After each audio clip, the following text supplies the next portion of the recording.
हिंदुस्तान की सियासत में जेपी यानी कि जयप्रकाश नारायण को कौन नहीं जानता। हमेशा सड़क पर रहकर भीड़ की आवाज बुलंद करने वाले जेपी के लिए जब भीड़ सड़क पर उतरी तो इसका किस्सा बहुत रोचक है। अपनी ढलती उम्र में जेपी को उनके गुर्दे की बीमारी ने जकड़ लिया और उन्हें मुंबई के एक अस्पताल में भर्ती करवाया गया। हालात ज्यादा ना बिगड़े इसके लिए अस्पताल के मालिक मथुरा दास ने इंग्लैंड से एक बड़े डॉक्टर को बुला लिया। इंग्लैंड से आए डॉक्टर ने जब जेपी की जांच की तो उन्होंने जेपी के चेलों से कहा कि लोकनायक अब कुछ ही घंटों के मेहमान हैं। उनके साथ वहां पर एक भारतीय डॉक्टर मणि भी मौजूद थे जो जेपी को लेकर के ज्यादा आशावादी थे। उन्होंने सब लोगों से कहा कि जेपी ठीक होकर पटना लौटेंगे और उनकी मौत उनकी गुर्दे की बीमारी से नहीं बल्कि हार्ट अटैक से होगी। नमस्कार, मैं अभिषेक और आप देख रहे हैं पाग इंडिया।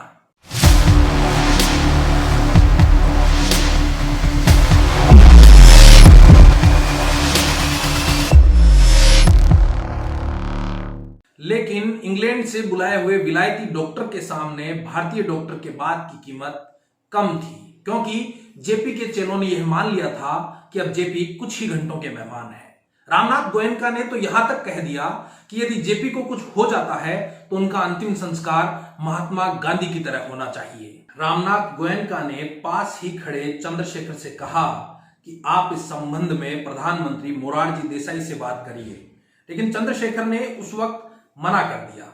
जब सरकार से जेपी के अंतिम संस्कार के बारे में बात की गई और वहां से निराशाजनक जवाब मिला तो गोयनका वहीं बेसुध होकर गिर पड़े और फूट फूट कर रोने लगे। तभी चंद्रशेखर ने नानाजी देशमुख से कहा कि सरकार चाहे जो कहे, हम जेपी को पूरे राजकीय सम्मान के साथ विदा करेंगे, आप राज्यों के मुख्यमंत्रियों से बात करिए। आनन फानन में तुरंत सभी राज्यों के मुख्यमंत्रियों से संपर्क साधा गया। लगभग सभी राज्यों के मुख्यमंत्री इस बात पर एक राय भी थे कि जेपी का अंतिम संस्कार राजकीय सम्मान से किया जाएगा। अस्पताल में जब यह सब कुछ चल रहा था तो खुफिया ब्यूरो का एक व्यक्ति वहां खड़ा था और सारी बातें सुन रहा था। उसने बिना जांच पड़ताल किए यह निष्कर्ष निकाल लिया कि जेपी की मौत हो चुकी है और इस खबर को दबाया जा रहा है। उस व्यक्ति ने ही इस खबर को लीक किया और थोड़ी ही देर में पूरे देश में यह अफवाह फैल गई कि जेपी की मौत हो चुकी है।